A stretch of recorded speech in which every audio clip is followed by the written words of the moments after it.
Hello, everyone. Welcome to Academia Unplugged, a platform where real scholars get to tell their real stories, and also a platform where we get to meet our real scholars that tell their real stories.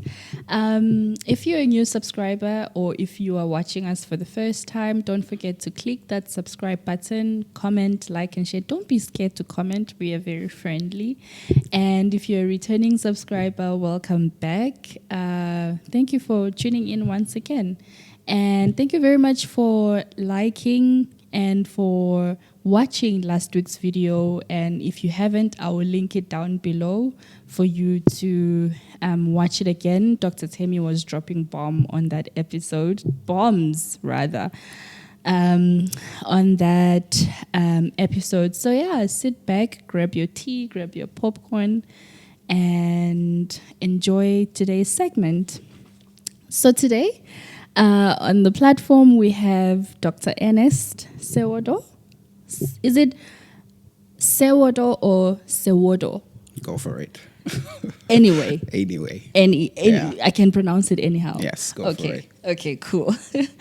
We've got Dr. Ernest Sewordor, who is a global urban historian of the 19th and 20th century Africa, and you specialized on Ghana. That's correct. Which was previously named the Gold Coast. Exactly. Okay. So you hold a bachelor and a master's degree in history from the University of Ghana. Yes.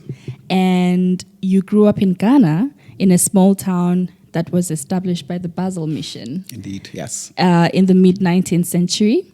So in that way, for your bachelor thesis, you researched on your village and your village's history. And I think that's very nice. It's not every academic or researcher who gets to research on where they come from.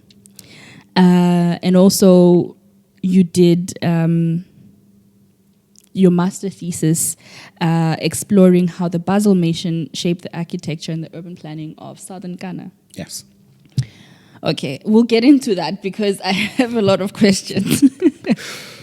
And in 2022, you then earned your PhD in urban studies at the University of Basel still, where you are currently doing a postdoc. And I mean, I have a bit of some nice accolades to read out loud, and if you may allow me, I would. Go for it. And I know that recently you published an article titled "The Urban Culture of the Model Christian." I have so many questions of the model Christian settlement at the Abokobi. Yes. In Ghana from the years 1854 to 1929, and that article won the 2024 Founders Award from the Society of Architectural Historians. I think that's big. Thank you. And so your latest project in your postdoc, I believe, was inspired by your previous research. So you've taken your research from your bachelor thesis up until your postdoc, and now you are examining the urban and the architectural impact of the Basel mission in Ghana and its contemporary heritage politics from transatlantic perspectives that tie Ghana, Switzerland, and southern Germany together. I mean, I keep going. So you've been a teaching assistant at the Department of History at the University of Ghana. Yes. Where you did some tutoring there and taught, I think it was history. Correct me if I'm wrong, please. And you also taught, it says here, a pupil teacher at the kiddie care nursery and preparatory school in Ghana as well. Yes. And I think this is in your former years. So. Absolutely. And you worked at the National Youth Employment Program at the Department of Social Welfare in Ghana. And then you volunteered as an educational coordinator for the past 14 years at the Smart Youth Foundation or Smart Youth Volunteers Foundation. and this is all one man. Yes. Okay. I mean, that's pretty impressive, to be honest. Thank you very much. It's a pleasure, and congratulations on your PhD. Thank you. And I mean, I know it's been how many years now? 2 years? 2022? Close to 2 years. Yeah. So I'm hoping that you've had a good experience post your doctoral research.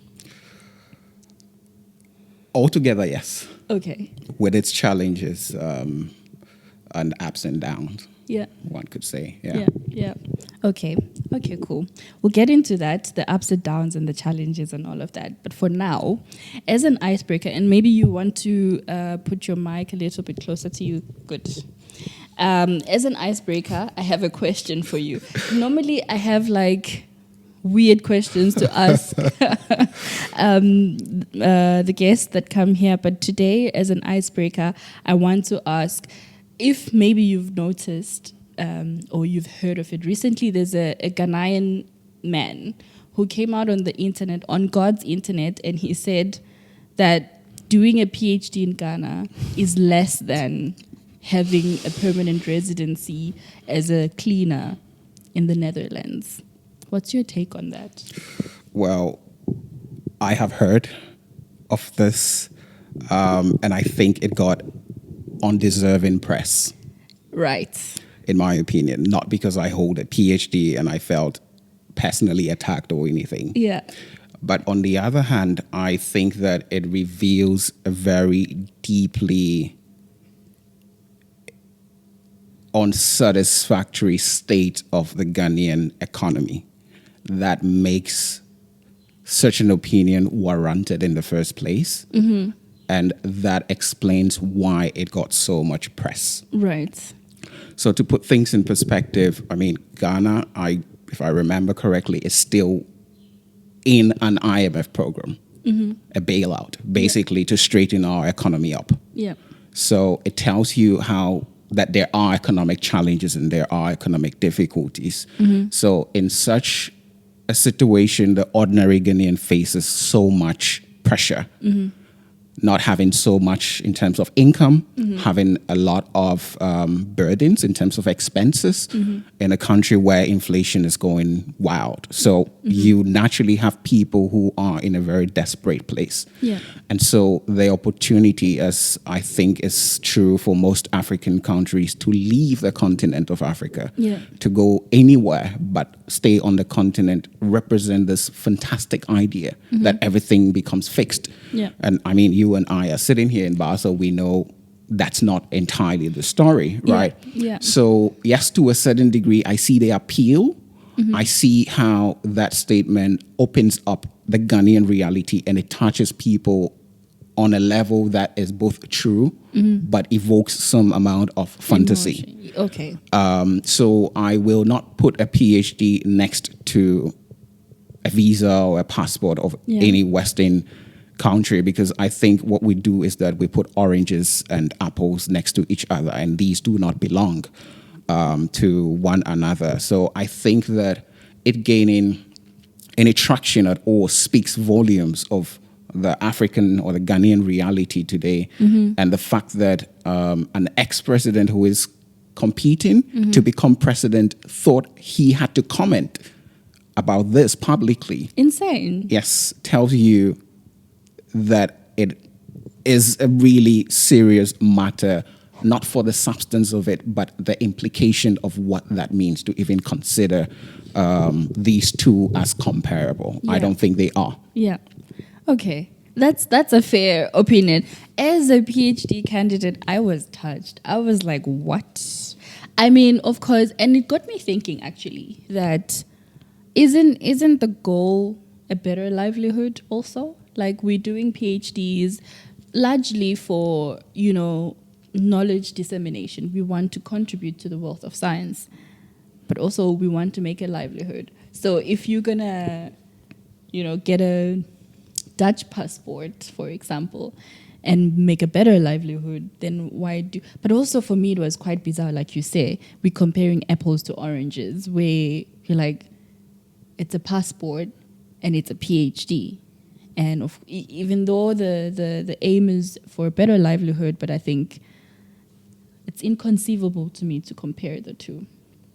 But yeah, okay. I hope that was a nice icebreaker for you. It was excellent. Cool. I mean, we could have spoken about something else, but I just wanted to get your opinion as someone who is both in Europe and Ghanaian. And, you know, I think you somehow relate to both realities, if I may put it like that. So, yeah. And is there something you would like to say or add on to your work or before we start? In terms of my biography, maybe a little disclaimer. So my work with the Smart Youth is not something that I have done in such a long time. Right. But it was something that I did maybe in the last,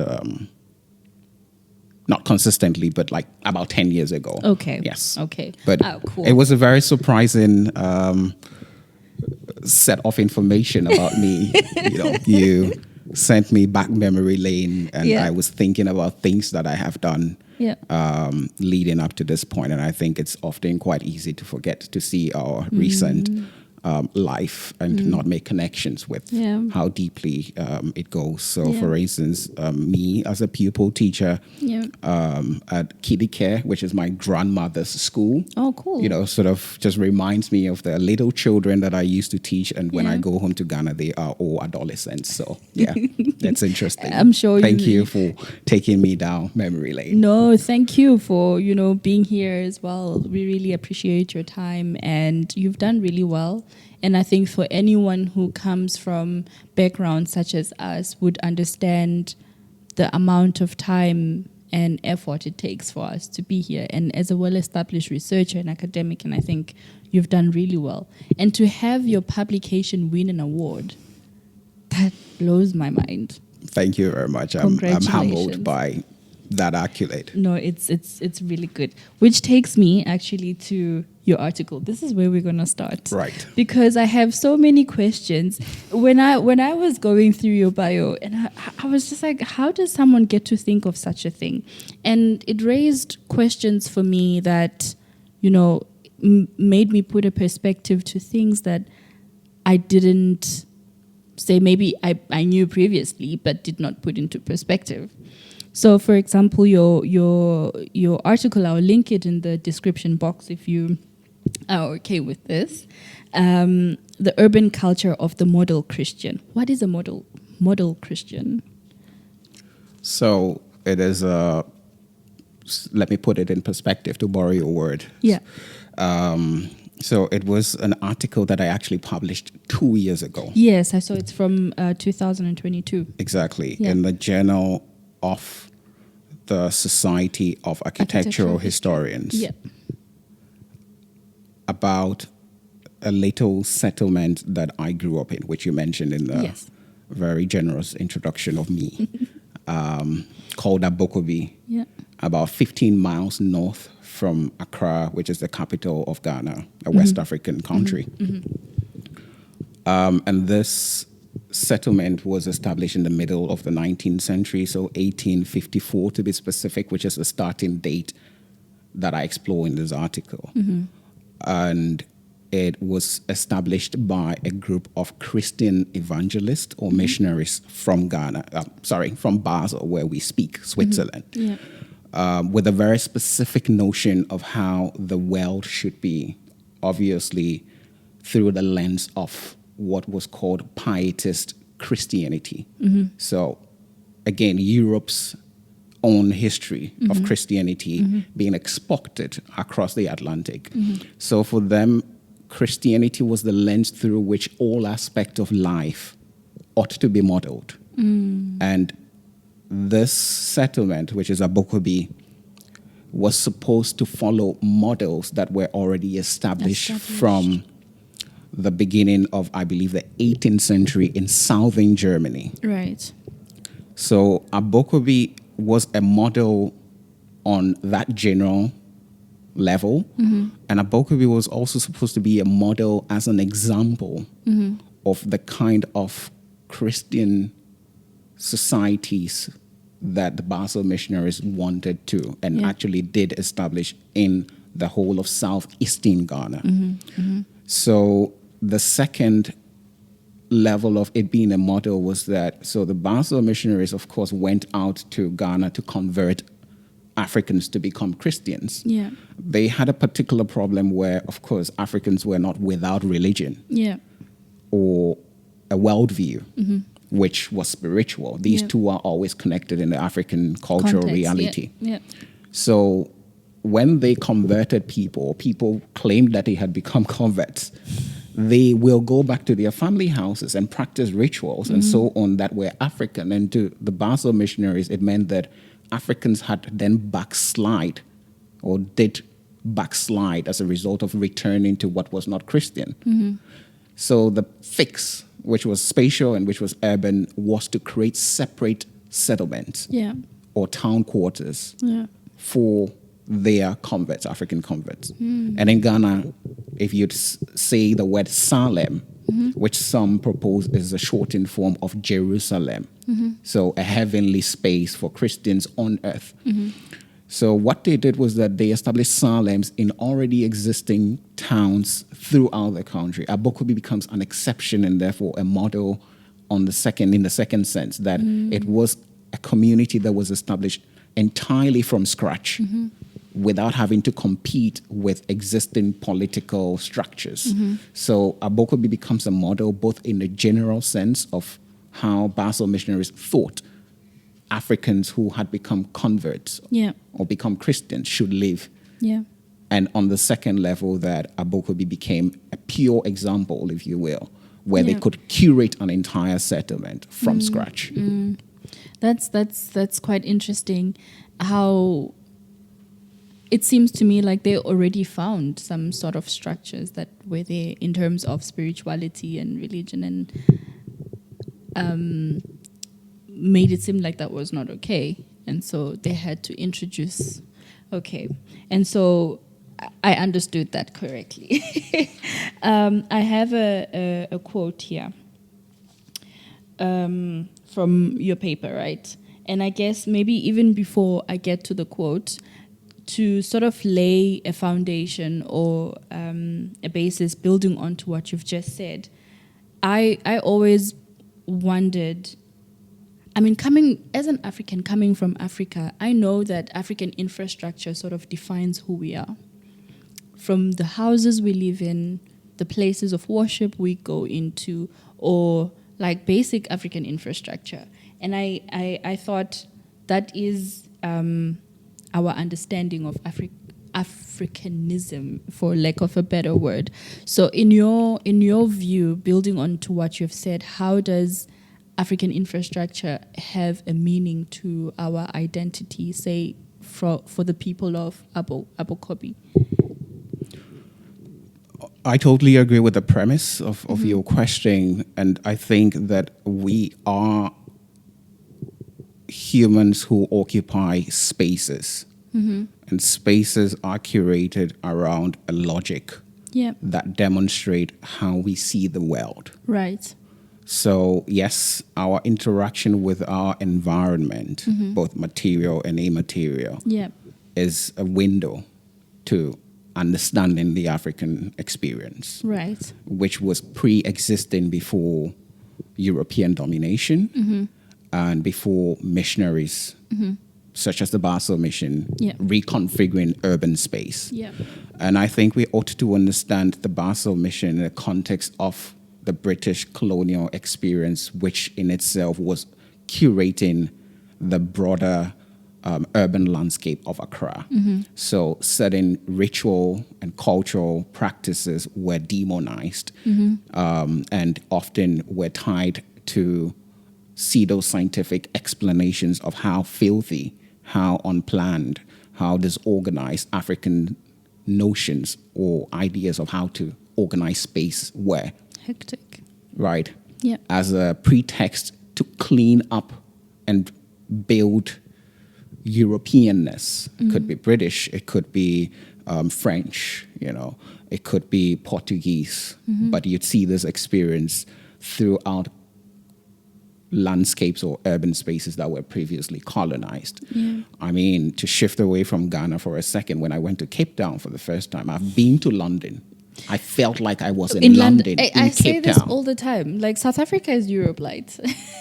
And I keep telling people two things. First, I had to constantly pinch myself to remember that I was in Africa. Yeah. And second, my advice to anybody who is not African or African but didn't grow up, have no African experience.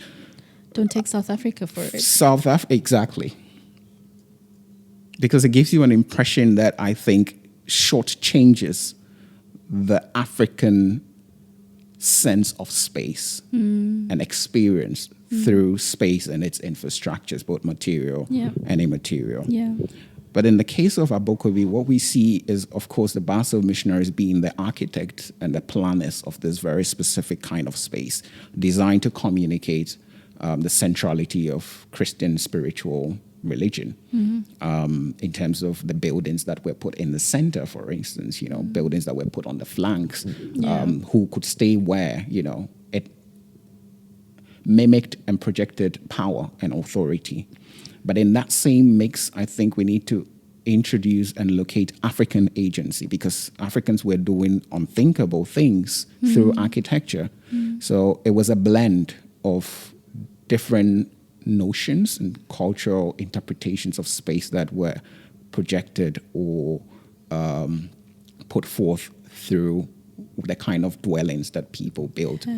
But it's also important to understand that, the Ga, so there's the ethnic group that is a majority in Abokobi historically, were able to adapt and reinterpret what the Basel missionaries offered in their own terms. So there was space for this negotiation, if you will, that created a very, again, unique experience, particularly for Abokobi, as which one can find for many Salems in southeastern Ghana today. I did pick that up when I was reading your work, that there was some sort of I don't know if it's integration or some level of agreement between what they tried to establish as the Basel missionaries and what was already there. But also I could imagine that there was some level of resistance from the people that were there. Not so much resistance, but they were used to their ways, of course, and you cannot really come in and force. And that got me thinking that as a doctor of African infrastructure, if you may allow me to say that, how would you define, or what entails modern African infrastructure? Because what we see now in, like, for example, you gave Cape Town. I don't know if that would be, in terms of buildings and spaces, if that would be defined as modern African infrastructure based off of what we as Africans perceive as infrastructure.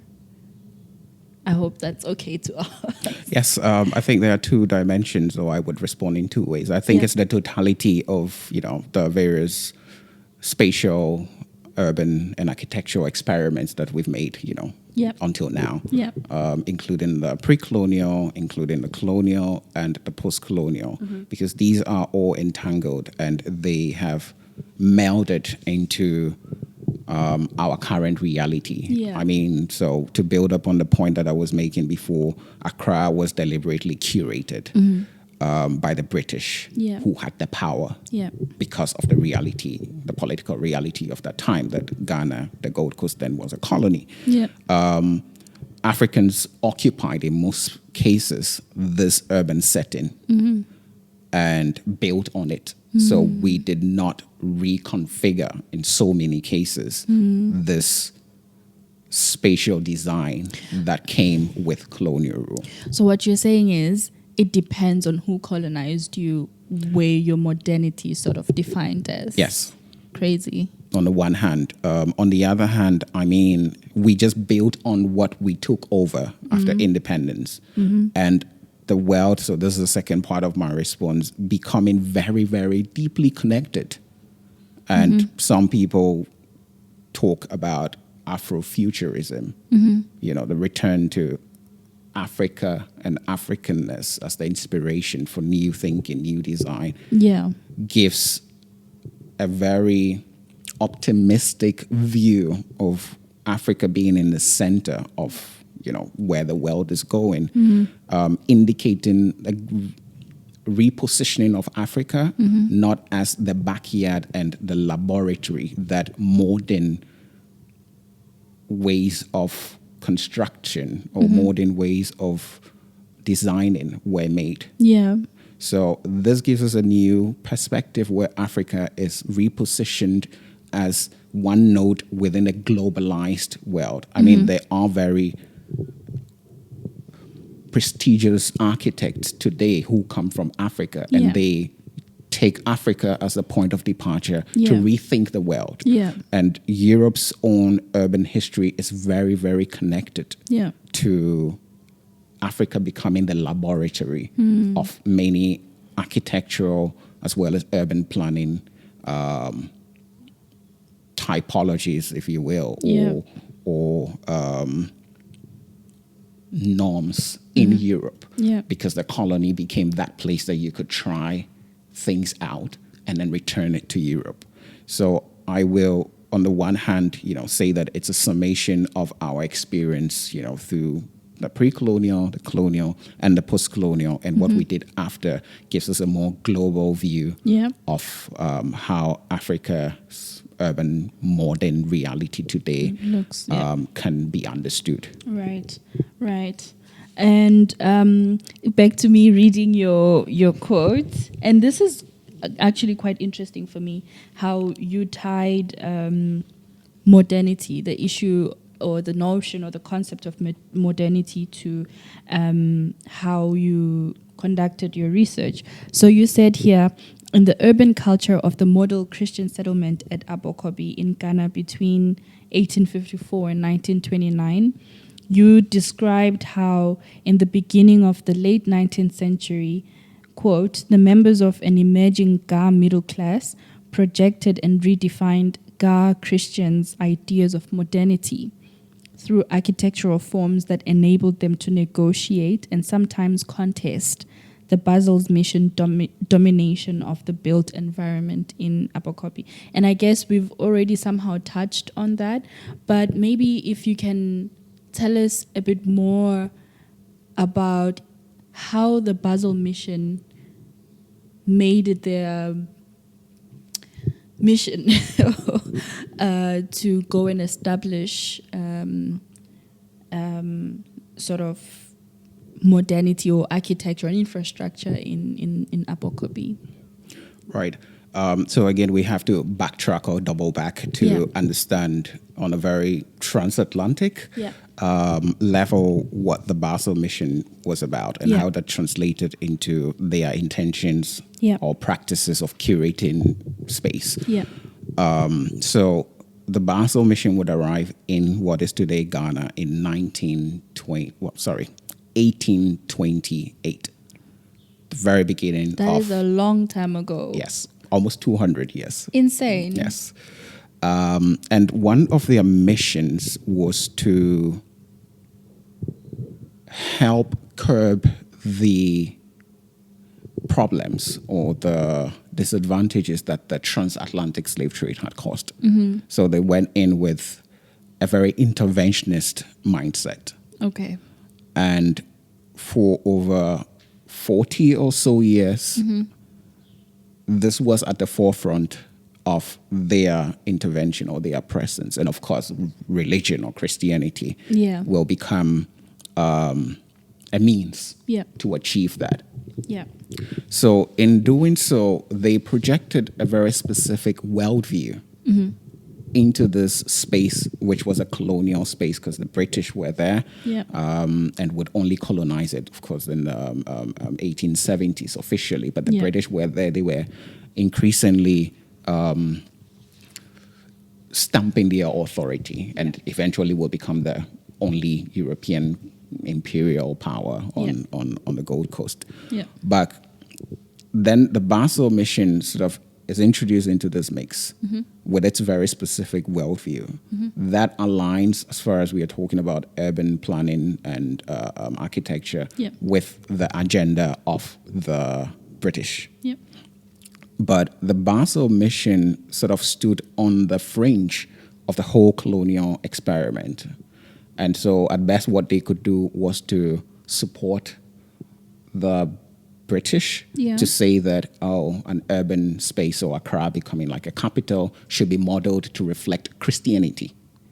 So cultural ritual dances that were performed in Accra, which was part of the ritual landscape, will be pinpointed as not okay, as heathen, and so there was that cleanup, which the British were at the forefront because they were the colonial power and occupied official positions. But the Basel mission and the missionaries aligned with that agenda and supported that until the Basel missionaries themselves had the opportunity to create their little laboratories, i.e. the Salems, to be able to project their very specific brand of urban planning, which was separatist because it was meant for converts who were originally Africans but had conversed to Christianity.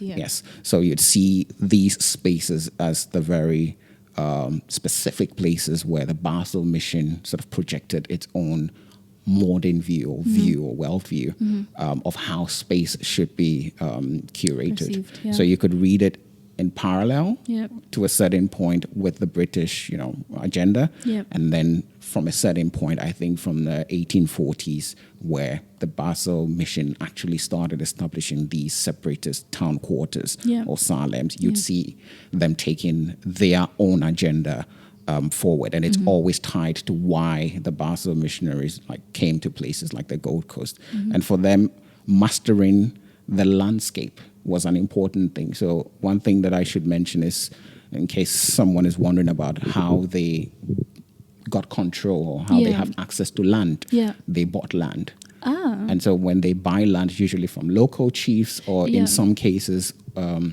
individual Basel missionaries bought lands and eventually transferred ownership or sold it to their mission as an organization. So land becomes an important factor that as a Christian African who had converted to Christianity, you could then move out of a patriarchal society where you probably had no chance in your lifetime of getting land. Exactly. So there were these incentives, and it translated to the very structure and type of buildings that people put up. Because if you move into these societies, you had to follow very strict rules set by the Basel missionaries.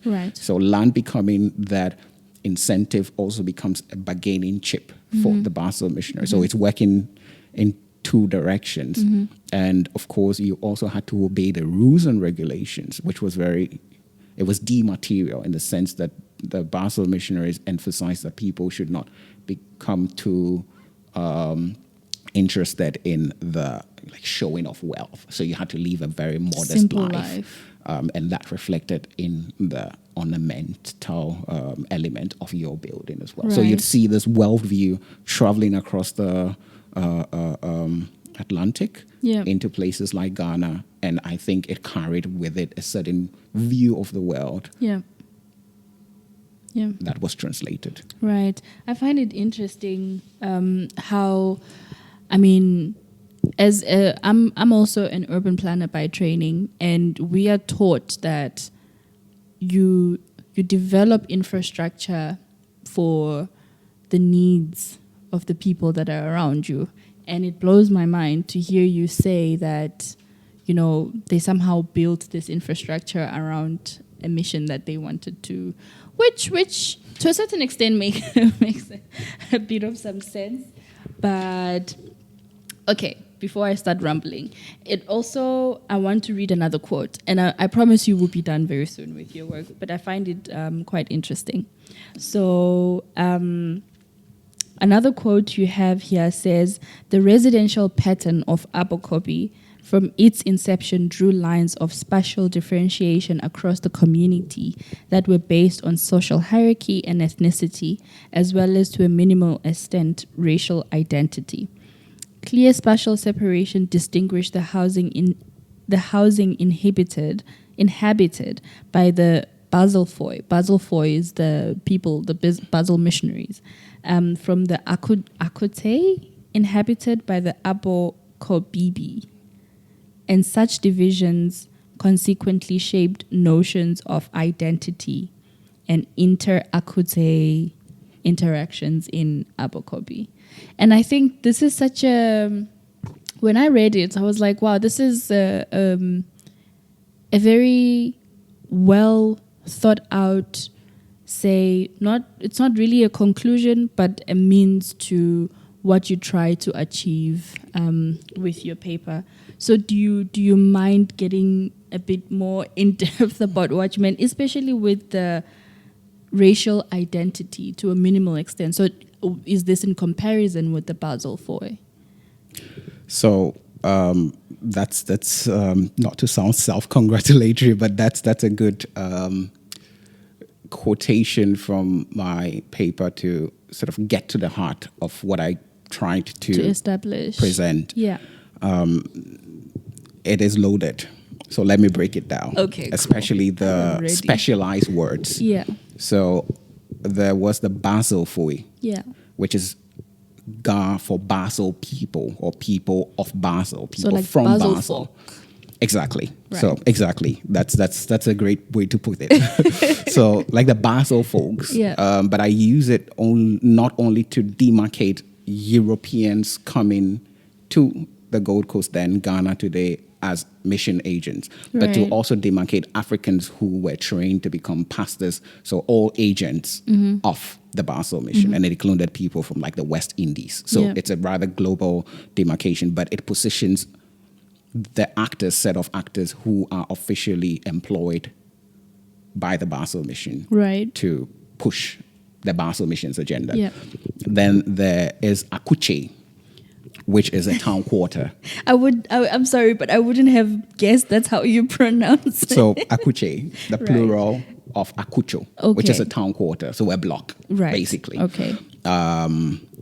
Where specific groups of people lived, and a careful reading of who lived there over a long period of time through maps, through plans, and through oral interviews that I conducted during this project, established a very clear line of ethnic belonging, which are enacted in other ways, socially, politically, and so on. Yeah. Then there is the Abokobi B.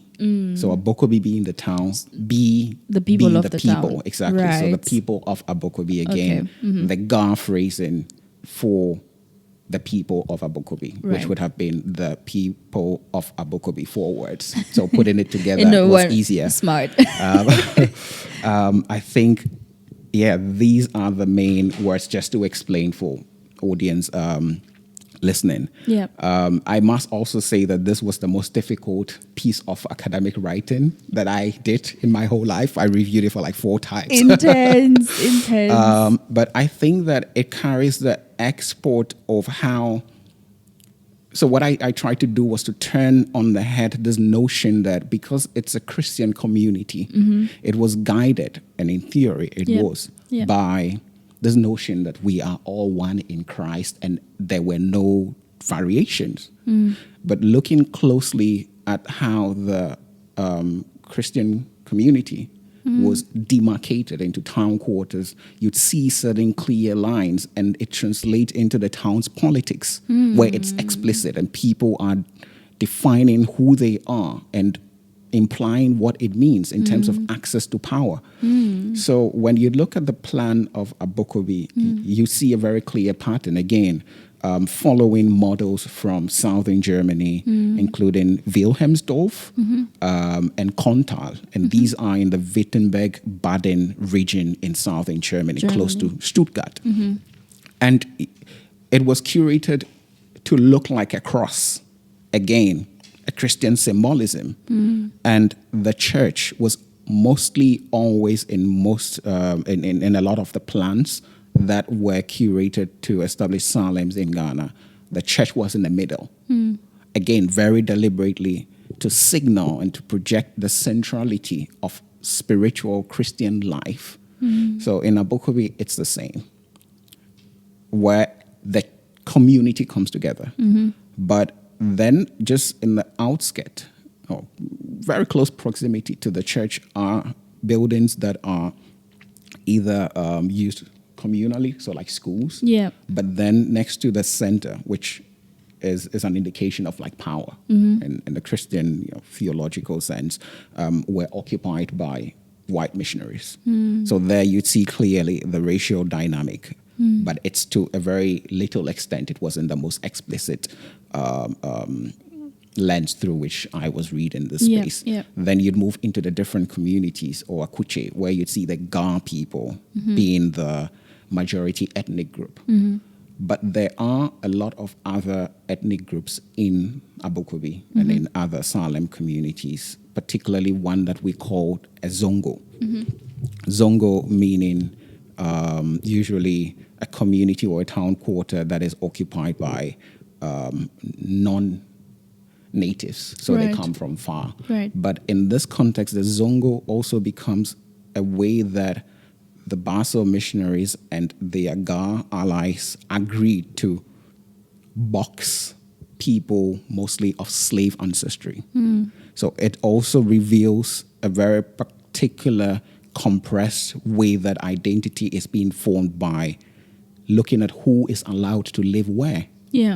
And if you'd check marriage certificates dating over 150 years, you would see clearly how that oppression of people with slave ancestry was guided. So in most cases, a few families that I traced who lived in the Zongo family, what you would realize is that they were always under supervision of European missionaries, and they were not allowed to marry outside of the mission, of their quarter. Right. So not even inter-ethnic marriages until after the 1920s, where the missionaries were not there anymore. So you'd see all these dynamics sort of mixing up, and it is when you look closely at these archival and visual documents that you begin to see the dividing lines and how people would find strategies to cross these lines to access power. And it was predominantly spatial because that was my interest. And it was also architecture in terms of the size and the magnificence of buildings according to the standards of those days. Wow. You did say it was a lot to unpack, and thank you so much for that. I think it's such a wealth of information that you wouldn't just bump into anywhere in the library. Yes. And I mean, if people are interested in reading your work and citing your work, we will definitely link your article in the description box down below. I'd appreciate that. Great. And I have one last question. Actually, one last follow-up academic question. Right. If I can put it like that. So I know recently you were a panelist at a conference at the University of Liechtenstein. Ring a bell? It does. You keep surprising me. Where you spoke about Abokobi and e-waste. What is Abokobi? Right. So it is a very local word. It's a name of a community. Right. If I can call it that, because it's not planned. It's Abokobi. Oh, okay. Which is a very interesting mix of a workplace, a market, a dump site for electronic and electrical waste, and it's home for people. Intense. And this is one of the most polluted pieces of land in the world. Wow. And it's located in the Greater Accra region of Ghana, so within the capital region, or the region of Ghana where the capital is located. Yeah. And I would, I'm sorry to cut you off. I would assume that it's definitely not the residents of this area that are polluting this place with e-waste. So where is this coming from? So I think it signals not only a local problem because it affects people who live there, but it signals a global equation or circumstance or situation. Right. Because if you'd look at the materials, the electronic and electrical waste, it's the names and the brands that we know and use without having to say. So I don't want to be sued. Are right. Disclaimers.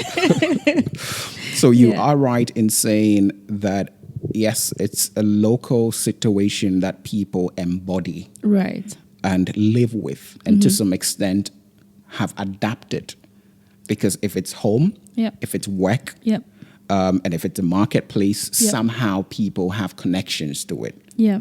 But I think that it shows a broader mapping of global economic inequalities that facilitate materials that passes as okay to move generally from the global north to the global south and have life. It circulates, and eventually, because these countries or countries such as Ghana are not equipped to deal with repairing these materials, they are quickly disclosed as waste because there's no life that is perceivable. But within this label of waste, people are ingenious. You go to Abokobi and people are taking off the gold layering that are put on phones when they used to have keypads. Because it's necessary. You know, they are taking out copper from wires, which means that they have to burn it, usually in very unprotected, unsafe ways, and so on. And there are people who say that you can even go to Abokobi and see a broken down airplane. Insane. I think that is a bit exaggerated, but I think the point is quite clear. That obviously when the manufacturers of these commercial flights built it, they did not imagine that its end or the end of its life would be in this community.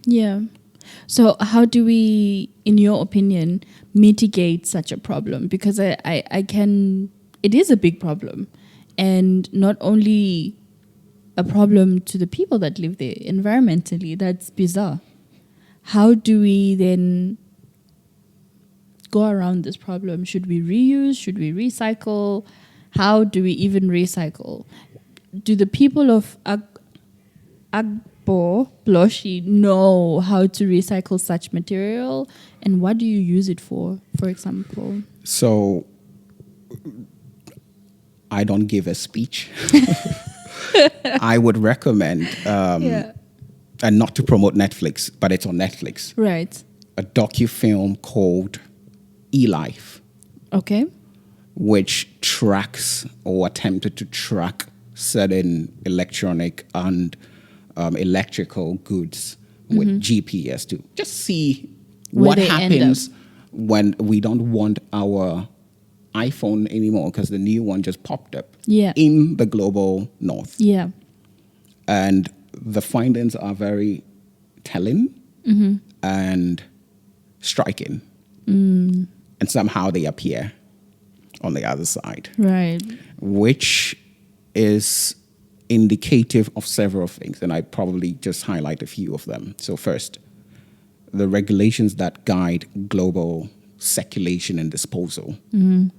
And it's a nice coincidence that we sit in Basel because there's something called the Basel Convention, where big, important countries met to sanitize how we deal with this category of waste. Yes. And the loophole in two ways are that, and the United States of America produces the biggest. Agreed that it was great, but never ratified it. So power on a global scale comes to play. Right.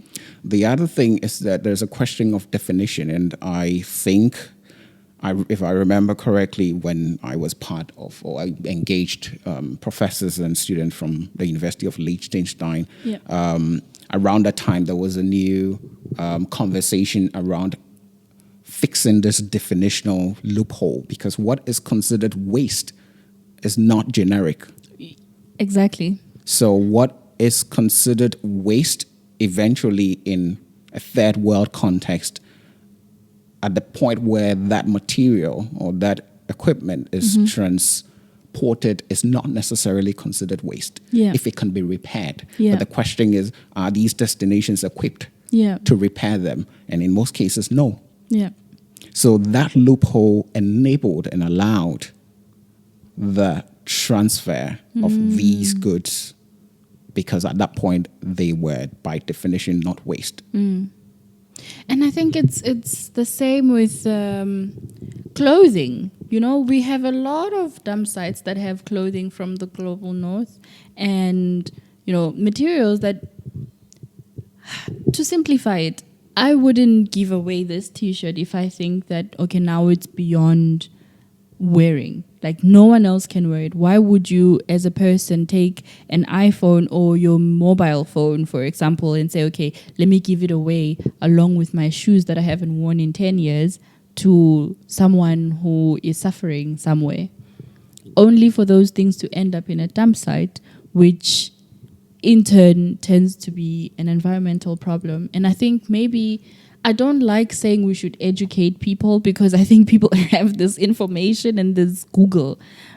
I think there should be a shift somewhere. And I think something has to happen somewhere, I don't know where we stop this at a certain point.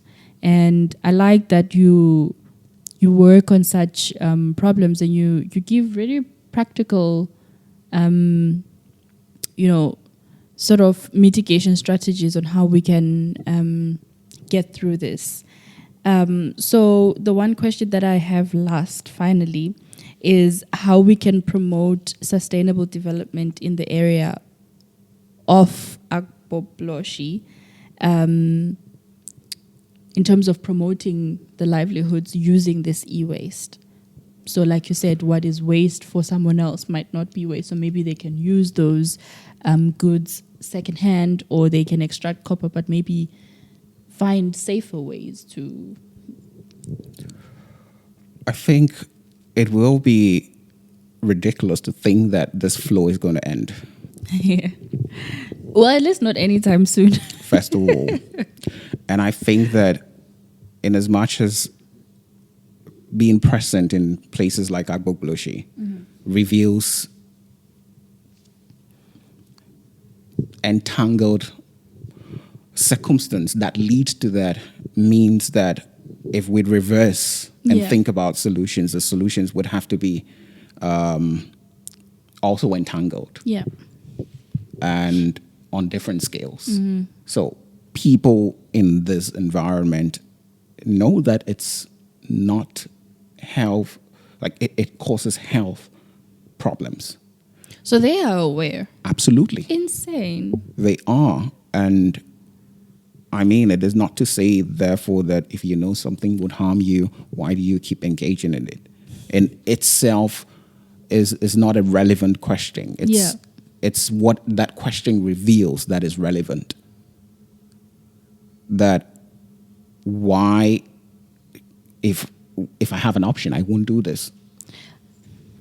So it indicates a broken structure. Right. And I mean, you could go on YouTube and watch how the local government has dealt with this. So they have dealt with it. Yes. Right. Through brutality, getting people out and people coming back because there's nothing to do. And this, I should put in context, is a largely migrant community. So these are not people who would just leave there and go home by bus, but they've come from far away in Ghana and sometimes from outside Ghana to live here. So it's a life and death situation.